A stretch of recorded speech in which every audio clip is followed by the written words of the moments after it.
우리나라 한반도 지형이 이게 산악이 많고 또 이 강우량이 여름에 집중해서 내립니다. 그래서 또 이제 강 길이가 짧기 때문에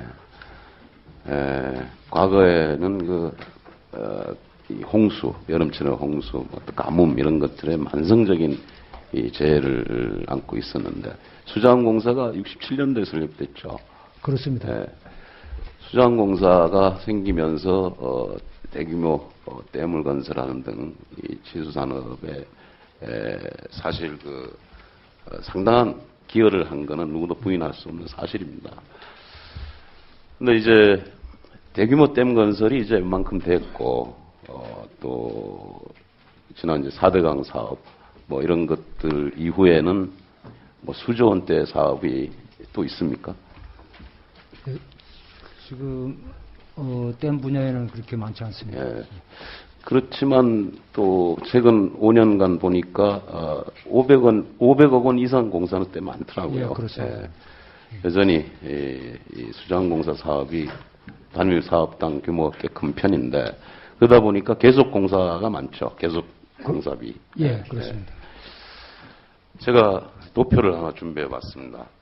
최근 5년간에 보니까 총 36건이 이제 500억 이상 공사인데 그 중에 14건이 공사를 이제 차수 변경해서 계약할 때 계약 기간이 이전 차수 준공일하고 다음 차수 계약일 사이가 말이죠. 많게는 이 8개월, 적게는 이 3개월. 제가 3개월 이상짜리만 일부러 추려보니까 30여 건 중에 14건이 3개월 이상이더라고요.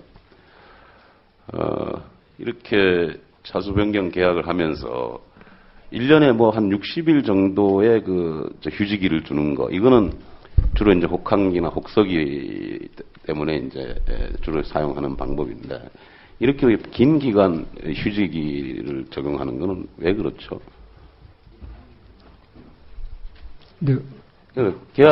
계약을 할 때 계속 공사비 사업에서 다음 이전 공사가 완료되고 계약 기간이 끝나고 다음 공사를 계약할 때 차수 계열서 2, 3개월 네. 그렇게 길게 두는 이유가 뭐예요? 2, 3개월 3개월 이상이 36건 중에 14건이더라고요. 네, 그렇습니다. 왜 그렇게 길게 두죠? 그게 계절적 요인도 많고요. 주로 계절적 요인이 많은 것 같습니다. 원 의원이 파악하기로는 시공사 업체들이 그런 건의를 안 합니까? 그걸 파악을 안 하세요? 결국 공사비 문제 이런 것 예산 확보 이런 이유를 대는데 간접비 문제. 이게 그러나 실제로 시공업자가 그렇다 해서 현장을 철수할 수 있습니까? 중장비니 이런 자재들을. 알고 있습니다. 그러니까 결국 시공업자에서 선투자를 해서 또 계속 공사를 하고 그런 건 또 승인을 해주고 거기에 따라서 선투자한 거에 대해서 물론 선투자하는 거는 공기 연장을 안 하게 준공 적기를 지키기 위한 방안으로서 또 좋은 대안으로 거론되기도 합니다. 그러나 그렇다 그래서 거기에 선투자는 이자 부담을 안 한다든지 휴지기 기간을 갖다가 간접비 적용을 배제하는 이게 바로 수공의 갑의 우월한 지위를 이용한 부당한 책임 전가 아니냐 이런 거죠. 여기 개선을 해야 된다고는 어떻게 생각하세요? 의원님 말씀 동의드립니다. 차수 계약일 사이를 좀 최소화시키고 또 여기 업체의 간접비 부담이 좀 경감될 수 있도록 다양한 대안을 검토를 하겠습니다. 그렇게 꼭 좀 해주시기 바랍니다. 그다음에 이 수자원공사에서 발주하는 이 시설물 유지 보수공사가 있죠. 네.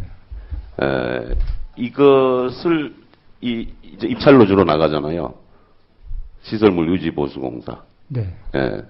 입찰로주로 나가는데 여기에 입찰에 참가할 수 있는 자격을 가진 업체가 총 몇 개입니까? 국내에 지금 한 6, 7개 되는 경우로 알고 있습니다. 특히 그 수자원 기술 주식회사 이게 네. 2001년도에 민영화됐나요? 그렇습니다. 그 민영화된 목적이 뭡니까?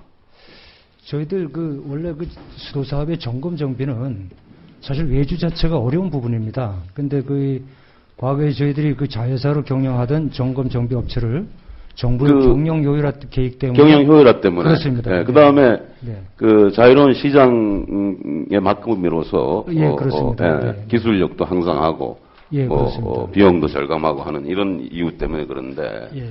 문제는 여기에 입찰 자격을 주는 조건이 이 경력을 너무 강화해 놓는다든지 해서 다른 민간 기업들이 진입하기 대단히 어렵다는 거예요. 그리고 특히 수자원공사에 근무하던 임직원들이 이 업체에 거의 다 나가 있죠. 네, 나가 있습니다. 최근에 원전 납품 비리 네. 이런 것들이 원전에 근무하던 사람들이 나가서 설립한 회사 이런 것들이 유착을 부추긴다고 하는 비판이 있단 말이죠. 네, 듣고 있습니다. 예.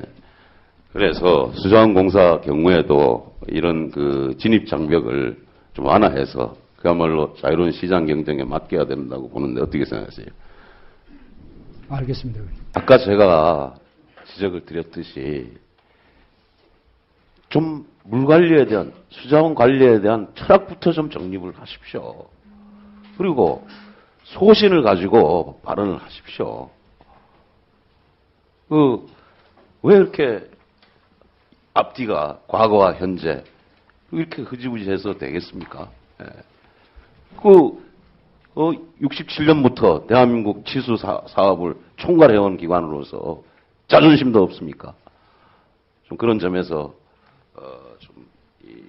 많은 토론도 좀 내부하시고 그 다음에 혹 반대한 분들 문제점을 제기하는 사람들하고 더 소통하십시오.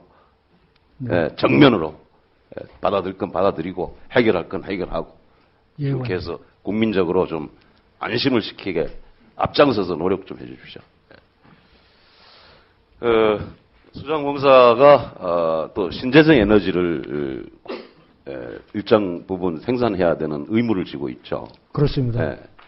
거기에 이제 수자원공사가 넓은 수면을 가지고 있다 보니까 그걸 활용한 수상 태양광 발전을 이제 도입을 했습니다. 이게 해외 사례가 있는 건 아시죠?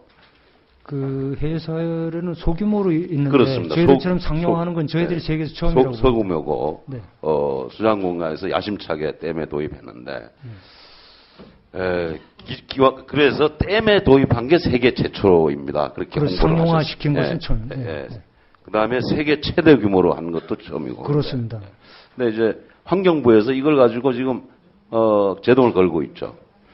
제동이라기보다 이게 이제 처음이다 보니까 네. 혹시 수질 환경에 영향이 우려돼서 지금 한 1년 정도 이제 수질 영향을 보아서 추진하자는 이런 기본 입장에는 같이 하고 있습니다. 환경부에서. 그래서 이거는 저희들 생각엔 내년 상반기까지 영향 분석을 해서 향후 1년 더 모니터링을 하자고 그랬어요. 내년 상반기 끝나면 하반기에 네. 바로 사업을 추진할 네. 계획입니다. 그래서 예. 환경 영향 평가 결과에 따라서 사업이 잘 진행되기를 기대합니다. 네, 그렇게 그러나 좀 유의하실 점이 해외에서 이렇게 광범위하게 하지 않는 이유가 뭔지를 생각해 볼 필요가 있습니다. 기왕에 설치된 게 소규모인 것, 연못이나 이렇게 다 공업용수, 빗물, 농업용수 이런 겁니다. 해외에서 하는 게. 지금 우리가 하려는 댐은 생태적으로 환경적으로 대규모로 했을 때 어떤 영향이 오는지는 또 다른 문제거든요. 그런 거에 대해서는 면밀한 사전 문제점을 충분히 검토해서 확대해 나가도록 합니다. 알겠습니다.